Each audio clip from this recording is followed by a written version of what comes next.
जय Hind. Hello guys, स्वागत है आपका आपके अपने YouTube चैनल ज्ञानदेह होस्ट में। और इस वीडियो में मैं आपको बताने वाला हूं महाराष्ट्र वन विभाग forest guard and other post online form 2023 के बारे में कि कैसे आपको महाराष्ट्र फॉरेस्ट गार्ड भर्ती 2023 का फॉर्म फिलअप करना है। तो इस वीडियो को देखते रहिए, यहाँ पर आपको स्टेप बाय स्टेप पूरी जानकारी दी जाएगी जिससे कि आप इस फॉर्म को बिना किसी मिस्टेक के भर पाएंगे। तो मैं आपसे कह रहा हूँ कि आपको वीडियो को बिना स्किप किए देखना है ताकि आपसे फॉर्म को भरने में कोई भी मिस्टेक न हो। तो चलिए गाइज शुरू करते हैं। अभी जो आप यहां पर वीडियो में देख सकते हैं, ये हमारी ऑफिशियल वेबसाइट jobsgyan.in है। इसका लिंक वीडियो के डिस्क्रिप्शन में दिया है। जैसे ही आप लिंक ओपन करेंगे आपके सामने इस रिक्रूटमेंट की जानकारी आ जाएगी, जहां पर आपको जानने को मिलेगा कि 2417 पद पर यह वैकेंसी निकली है, जिसके फॉर्म आप 30 जून 2023 तक भर पाएंगे। अनरिजर्व्ड कैटेगरी कैंडिडेट के लिए 1000 रुपये एप्लीकेशन फीस है और रिजर्व्ड कैटेगरी कैंडिडेट के लिए 900 रुपये एप्लीकेशन फीस है। कौन सी पोस्ट के लिए कितनी वैकेंसी हो आप यहाँ पर चेक कर सकते हैं। इसमें सबसे ज्यादा पद आपके फॉरेस्ट गार्ड पर निकाले हैं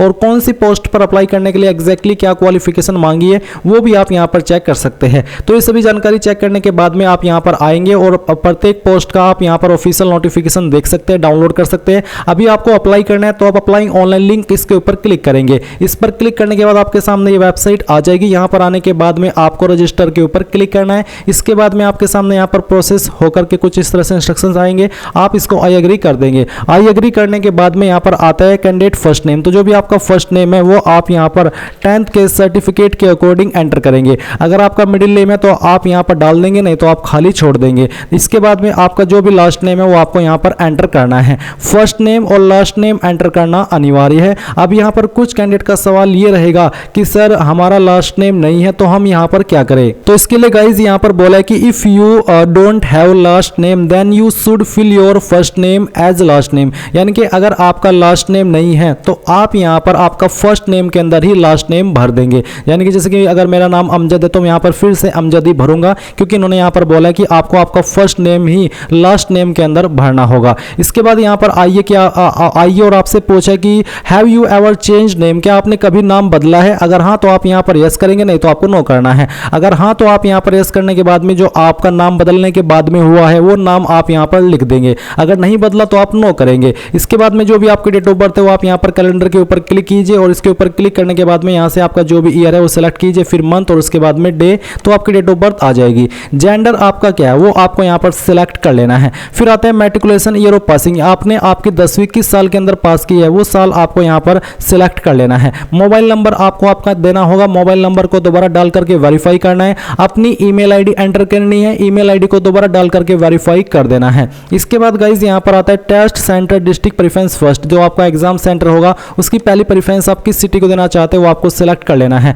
सेकंड प्रेफरेंस आपको किस सिटी को देनी है वो आपको यहाँ पर सिलेक्ट करना है। एंड तीसरी प्रेफरेंस किसको देनी है वो भी आप यहाँ पर सिलेक्ट कर लीजिए। इसके बाद यहाँ पर आई एग्री के ऊपर क्लिक कीजिए और जनरेट ओटीपी पर क्लिक कीजिए। अब आपके सामने यहाँ पर कैप्चा ऑथेंटिकेशन का पेज आएगा। अब आपको एक कैप्चा कोड यहाँ पर डालना है और सबमिट के ऊपर क्लिक करना है। इसके ऊपर क्लिक करने के बाद में जो आपका कैप्चा ऑथेंटिकेशन है वो यहाँ पर हो जाएगा और इसके बाद में आपके मोबाइल नंबर और ईमेल आईडी के ऊपर ओटीपी सेंड किए जाएंगे। पहले आपको यहाँ पर मोबाइल वाला ओटीपी डालना है और वैलिडेट ओटीपी इसके ऊपर क्लिक करना है तो आपका मोबाइल ओटीपी वेरीफाई हो जाएगा। देन गाइज आपको आपकी ईमेल आईडी चेक करनी है, उसके ऊपर एक ओटीपी गया होगा, वो ओटीपी डाल करके वैलिडेट ओटीपी के ऊपर क्लिक करके आप इसको भी वेरीफाई कर देंगे। फिर आप यहाँ पर आई एग्री के ऊपर क्लिक करेंगे। इसके बाद में जो कैप्चा कोड है वो कैप्चा कोड आप यहाँ पर डालेंगे एंड री वेरीफाई के ऊपर क्लिक करेंगे। नाउ गाइज आपने जितनी भी जानकारी अभी भरी है वो सभी जानकारी आपके सामने, आप यहाँ पर सभी जानकारी एक एक करके चेक कर लेंगे और जब आपको लगे कि ये जानकारी सही है तो आप उसके ऊपर इस तरह से टिक कर देंगे कि हाँ मैंने इस जानकारी को चेक कर लिया है और ये जानकारी बिल्कुल सही है। तो इन तरह से आप इनके ऊपर टिक करेंगे। टिक करने के बाद में आप यहाँ पर नीचे सबमिट के ऊपर क्लिक कीजिए और फिर यहाँ से ओके कर दीजिए। ओके करने के बाद में जो आपका रजिस्ट्रेशन का प्रोसेस है वो कंप्लीट हो जाएगा। अब आप यहाँ से इसको क्लोज कीजिए। क्लोज करने के बाद में अब आपको यहाँ पर क्या करना है, आपको पोस्ट सिलेक्शन इसके ऊपर क्लिक करना है। इस पर क्लिक करने के बाद आप यहाँ पर क्लिक है टू फिल दी एप्लीकेशन, इसके ऊपर क्लिक करेंगे। इसके ऊपर क्लिक करने के बाद में इस तरह से आपके सामने प्रोसेसिंग होगी जहां पर आपको बेस्ट ब्राउजर रिकमेंड किए जाएंगे। अब आप यहां पर क्या करेंगे, अब आपको यहां पर कुछ और जानकारी देनी है, जैसे कि मैरिटल स्टेटस आपका क्या है वो आप यहां पर सिलेक्ट कर लीजिए। मैरिड अनमैरिड जो भी है वो आपको सिलेक्ट करना होगा। इसके बाद जो आपका फादर नेम है वो आप यहां पर एंटर करेंगे। आपकी जो मदर्स का नेम है वो आपको एंटर करना है। कोई अल्टरनेट मोबाइल नंबर आप देना चाहते हैं, जो नंबर आपने दिया इसके अलावा वो आप यहां पर दे सकते हैं, नहीं तो आप चाहे तो इसको खाली भी छोड़ सकते हैं। इसके बाद में गाइज यहां पर आपको पोस्ट डिटेल के अंदर अंदर आना है और किस पोस्ट पर आप अप्लाई करना चाहते हो वो आपको सिलेक्ट कर लेना है। मैं यहाँ पर फॉरेस्ट गार्ड सिलेक्ट करता हूँ। इसके बाद में नेशनलिटी के अंदर आप इंडियन सिलेक्ट कर लेंगे। Are you domicile of Maharashtra, क्या आप महाराष्ट्र के स्थायी निवासी है, आपके पास यहाँ का निवास प्रमाण पत्र है, अगर हाँ तो यस करेंगे। इसके बाद में जो आपकी कास्ट कैटेगरी है वो आपको सिलेक्ट कर लेनी है। तो यहाँ पर जो भी आपकी कास्ट कैटेगरी है वो आप सिलेक्ट कर लीजिए। नाउ गाइज मैं आपको बताना चाहूँगा एसके बुक्स रीजनिंग के बारे में, जो कि हिंदी और इंग्लिश दोनों के अंदर अवेलेबल है। और इस बुक को पब्लिश किया गया है Shri Krishnan publisher private limited, जो कि इंडिया की one of biggest book publication company है, जिसके द्वारा बेहतरीन बुक पब्लिश की जाती है, जहां पर आपको सभी जानकारी बहुत ही अच्छे से दी जाती है। एंड अगर मेनली बात करें इस बुक की, तो इस बुक के अंदर आपको क्या क्या देखने को मिलेगा वो आप लोग जान लीजिए। इसमें आपको वर्बल, नॉन वर्बल और लॉजिक का कंप्लीट और कॉम्प्रिहेंसिव कलेक्शन मिलेगा। साथ ही आपको टॉपिक वाइज प्रत्येक पॉइंट का इजी एक्सप्लेनेशन भी इस बुक के अंदर मिलेगा।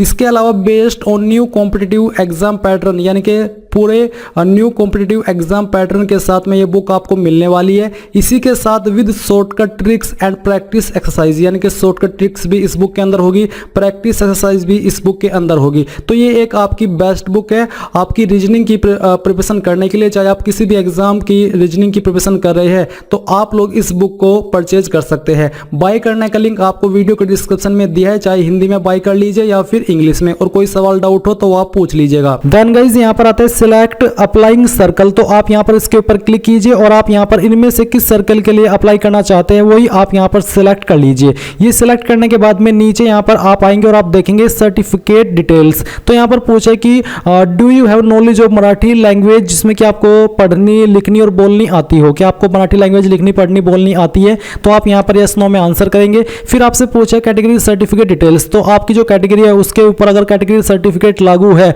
तो आप यहाँ पर कैटेगरी सर्टिफिकेट इश्यूइंग अथॉरिटी, यानी कि किस अथॉरिटी के द्वारा आपका सर्टिफिकेट इशू हुआ है वो आप यहाँ पर एंटर करेंगे। बेसिकली जो आपका कैटेगरी सर्टिफिकेट है ये आपका तहसीलदार, मजिस्ट्रेट, नायब तहसीलदार, एसडीएम इन अथॉरिटी के द्वारा जारी किया जाता है। तो इनमें से जिस भी अथॉरिटी ने आपका सर्टिफिकेट जारी किया है वो आप यहाँ पर लिखेंगे। आपके सर्टिफिकेट के ऊपर उस अथॉरिटी की पोस्ट का नाम दिया गया होगा, वहां से आप देख करके यहाँ पर वो लिख देंगे। फिर कैटेगरी सर्टिफिकेट इशू डेट, कब आपका सर्टिफिकेट इशू हुआ है वो आप यहाँ पर एंटर कर दीजिए। फिर कैटेगरी सर्टिफिकेट सीरियल नंबर, वो क्या है वो आपके सर्टिफिकेट के ऊपर ही होगा, वो आप यहाँ पर एंटर करेंगे। अब आते हैं non creamy layer certificate detail. तो अगर आप नॉन क्रीमी लेयर में आप उसकी जानकारी देंगे। फिर आप सेम वे में एनसीएल सर्टिफिकेट इश्यूइंग अथॉरिटी का नाम देंगे जिसके द्वारा ये जो सर्टिफिकेट है वो जारी हुआ है। फिर जो उसकी डेट है वो कब आपने इशू कराया है वो आप यहाँ पर देंगे। सीरियल नंबर क्या है वो आप यहाँ पर डाल देंगे। अब आता है डोमिसाइल सर्टिफिकेट डिटेल, यानी कि निवास प्रमाण पत्र। तो इसकी जानकारी भी आपको सेम तरीके से देनी है कि किस अथॉरिटी के द्वारा आपका सर्टिफिकेट जारी हुआ है, कब आपने सर्टिफिकेट बनवाया है वो आपको बताना है।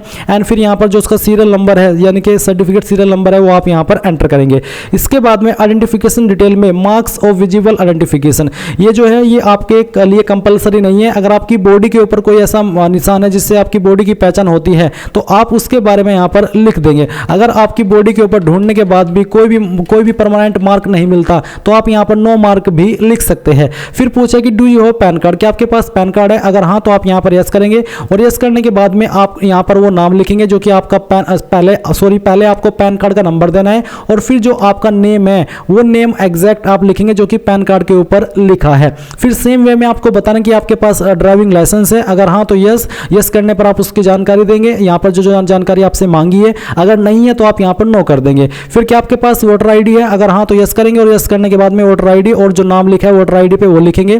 देन गाइस पूछेगी कि आपके पास पासपोर्ट है, अगर हाँ तो यस, नहीं तो आपको नो करना है। इन चार में से कोई एक आईडी आपके पास होनी अनिवार्य है, चारों में आप नो नहीं कर सकते। फिर आप यहाँ पर टिक कीजिए और उसके बाद में सेव एंड नेक्स्ट के ऊपर क्लिक कीजिए। अब आपके सामने यहाँ पर एडिशनल डिटेल का सेक्शन है जहां पर कुछ सवाल आपसे पूछे, जैसे कि एक्स सर्विसमैन डिटेल, क्या आप एक्स सर्विसमैन है, अगर हाँ तो यस, नहीं तो आपको नो करना है। क्या आप एक स्पोर्ट्स पर्सन है, अगर हाँ तो यस, नहीं तो यहाँ पर भी आपको नो करना है। फिर एडिशनल पर्सनल डिटेल में कुछ और सवाल है, जैसे कि are you graduate part time employ, अगर हाँ तो यस कीजिए, नहीं तो आपको नो करना है। क्या आप एक प्रोजेक्ट अफेक्टेड पर्सन है, अगर हाँ तो यस, नहीं तो यहाँ पर भी आपको नो करना है। क्या आप एक अर्थक्वेक अफेक्टेड पर्सन है, अगर हाँ तो यस, नहीं तो नो कर दीजिए। Are you a daily wage labour in forest department, क्या यानी कि क्या आप फॉरेस्ट डिपार्टमेंट के अंदर जो डेली वेज यानी कि डेली मेहनताना कमाई करता है वो आप है, अगर हाँ तो यस, नहीं तो आपको नो करना है। आर यू ऑर्फन, यानी कि क्या आप अनाथ यतीम है, अगर हाँ तो यस, नहीं तो नो कीजिए। फिर पूछे कि क्या आप एक सन या डॉटर है जो कि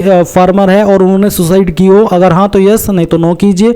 क्या आप एक होमगार्ड है, अगर हाँ तो यस, नहीं तो नो कर दीजिए। फिर पूछा कि क्या आप एक son daughter of forest employ who died और सीरियसली इंजर्ड, अगर आप ऐसे कैंडिडेट है तो आप यस करें, नहीं तो यहाँ पर भी नो कर दीजिए। फिर कुछ और सवाल पूछे जैसे कि क्या आपके ऊपर कभी कोई क्रिमिनल केस दर्ज हुआ हो, रजिस्टर्ड हुआ हो, तो यस करें, नहीं तो आपको नो करना है। Have you ever been arrested detained in any criminal case, अगर हाँ तो यस, नहीं तो आपको नो करना है। फिर है have you ever been tried and convicted और एक्विटेड, क्या कभी आप किसी केस में दोषी ठहराए गए हो या फिर बरी किए गए हो कोर्ट के द्वारा, तो आप यस करें, नहीं तो आपको नो करना है। फिर पूछा कि have you ever had execute any bond of keeping peace, यानी कि क्या आपसे कोई बॉन्ड भरवाया है शांति बनाए रखने के लिए CRPC इस के तहत, अगर हाँ तो यस, नहीं तो आप नो करें। इसके बाद में have you ever been proceed against, क्या आप कभी स्कूल कॉलेज यूनिवर्सिटी के अगेंस्ट गए हो, आपके ऊपर कोई एक्शन लिया गया हो स्कूल कॉलेज यूनिवर्सिटी के द्वारा, तो आप यस करें, नहीं तो आप नो कर दीजिए। एंड बाकी के जो दो है इनमें भी आप नो कर दीजिएगा। इसके बाद में गाइज आप यहाँ पर सेव एंड नेक्स्ट के ऊपर क्लिक कीजिए। अब आती है आपके सामने एड्रेस की जानकारी। तो पहले कोरस्पोंडेंस यानी कि प्रेजेंट एड्रेस, तो जो भी आपका प्रेजेंट एड्रेस है वो आप यहाँ पर लाइन फर्स्ट 2 के अंदर लिख देंगे, थोड़ा थोड़ा पार्ट आपके एड्रेस का ID के अकॉर्डिंग। और फिर कंट्री में इंडिया सेलेक्ट करेंगे, स्टेट में आपकी जो भी स्टेट है वो आप यहाँ पर सिलेक्ट कर लीजिए। और ये सिलेक्ट करने के बाद में यहाँ पर जो आपकी सिटी डिस्ट्रिक्ट है वो आपको सिलेक्ट कर लेनी है। आपका पिन कोड पोस्टल कोड क्या है वो आप यहाँ पर डालेंगे। नीचे कि आपका परमानेंट एड्रेस और कोरस्पोंडेंस यानी कि प्रेजेंट एड्रेस से मैं एक ही है, अगर हाँ तो यस करें, नहीं तो आपको नो करना है। अगर एक है तो यस तभी कीजिएगा और इसके बाद सेव एंड नेक्स्ट के ऊपर क्लिक कीजिए। अब यहाँ पर आपके सामने क्वालिफिकेशन की जानकारी आ चुकी है। तो पहले मैट्रिकुलेशन यानी कि 10th, तो 10th आपने किस बोर्ड के द्वारा किया है उस बोर्ड का नाम आपको यहाँ पर एंटर करना है। तो यहाँ पर आप बोर्ड नेम लिखेंगे। फिर पूछा कि स्कूल इंस्टीट्यूट नेम, तो बेसिकली आपने किस स्कूल कॉलेज से आपकी जो 10वीं है वो की है उसका नाम आपको देना है। किसके अंदर आपके नंबर थे, परसेंटेज, CGPA या फिर ग्रेड ऑफ मार्क्स, तो मेरे परसेंटेज, मैं परसेंटेज सिलेक्ट करता हूँ। कितने नंबर आपको आए थे वो आप मार्क्स ऑब्टेन्ड के अंदर लिखेंगे और कितने में से आए थे वो आप मैक्सिमम मार्क्स के अंदर लिखेंगे। परसेंटेज आपकी आ जाएगी। इसके बाद में इंटरमीडिएट यानी कि 12वीं की इन्फॉर्मेशन आपको देनी है, जहां पर पहला सवाल ये कि have you passed high school यानी कि higher secondary school examination certificate with science और मैथ और जियोग्राफी और इकोनॉमिक्स, यानी कि जो आपकी 12वीं है क्या वो आपने साइंस मैथ या फिर यानी कि साइंस तो होना ही चाहिए, साथ ही साइंस के साथ ही मैथ या फिर जियोग्राफी या फिर इकोनॉमिक्स, इनमें से कोई एक सब्जेक्ट होना चाहिए। तो क्या आपने इनमें इसके साथ में की है, तो आप यहाँ पर यस कर दीजिए। इसके बाद में अगर जो आपका बोर्ड है वो आपको यहाँ पर एंटर करना है कि किस बोर्ड के द्वारा आपने की है। तो गाइज यहाँ पर आप अपने बोर्ड का नाम एंटर कर दीजिए जो भी आपका बोर्ड है, और फिर आप यहाँ पर आपके स्कूल कॉलेज का नाम एंटर करेंगे जहाँ से भी आपने आपकी जो 12वीं है वो की है। ये एंटर करने के बाद में आप यहाँ पर देखेंगे परसेंटेज यानी कि किसके अंदर आपके नंबर है वो आपको सिलेक्ट करना है। तो मेरे परसेंटेज ही है। अब आपको बताना कि कितने नंबर आपको आए थे, कितने में से आए थे वो आप यहाँ पर मैक्सिमम मार्क्स में लिखेंगे, परसेंटेज आ जाएगी। किस साल के अंदर आपने आपकी 12वीं पास की है वो आप यहाँ पर सिलेक्ट कर लीजिएगा। इसके बाद आती है डिग्री की जानकारी। अगर आपने डिग्री की है तो आप यहाँ पर वो जानकारी भरेंगे। यहाँ पर आप अदर्स के ऊपर क्लिक करके आपकी डिग्री का नाम देंगे, कहाँ से आपने किया उसका नाम आप यहाँ पर इंस्टीट्यूट पास्ट के अंदर लिखेंगे, किस महीने और किस साल के अंदर आपने पास किया वो आप यहाँ पर देंगे, किसके अंदर आपके नंबर थे वो आप बताएंगे। अगर आपने डिग्री नहीं की है तो आप इसको खाली छोड़ दीजिए क्योंकि अप्लाई करने के लिए 10वीं या 12वीं की योग्यता ही मांगी है। अब गाइज यहाँ पर आपसे पूछे कि क्या आपके पास कोई अन्य क्वालिफिकेशन है तो आप इसको भी खाली छोड़ दीजिए। अब आप यहाँ पर नीचे आइए और सेव एंड नेक्स्ट के ऊपर क्लिक कीजिए।